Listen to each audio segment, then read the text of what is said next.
লাল আগুন ছড়িয়ে পড়েছে দিগন্ত থেকে দিগন্তে। কি হবে আর কুকুরের মতো বেঁচে থাকায়? কতদিন তুষ্ট থাকবে আর অপরের ফেলে দেওয়া উচ্ছিষ্ট হাড়ে? মনের কথা ব্যক্ত করবে ক্ষীণ অস্পষ্ট কেউ কেউ শব্দে। ক্ষুধিত পেটে ধুঁকে ধুঁকে চলবে কতদিন? ঝুলে পড়া তোমার জীব শ্বাসে প্রশ্বাসে ক্লান্তি টেনে কাঁপতে থাকবে কত কাল? মাথায় মৃদু চাপড় আর পিঠে হাতের স্পর্শে কতক্ষণ ভুলে থাকবে পেটের ক্ষুধা আর গলার শিকলকে? কতক্ষণ নাড়তে থাকবে লেজ? তার চেয়ে পোষ মানাকে অস্বীকার করো বর্ষতাকে।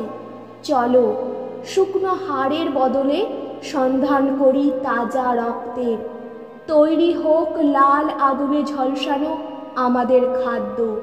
শিকলের দাগ ঢেকে দিয়ে গজিয়ে উঠুক সিংহের কেশর প্রত্যেকের ঘাড়ে।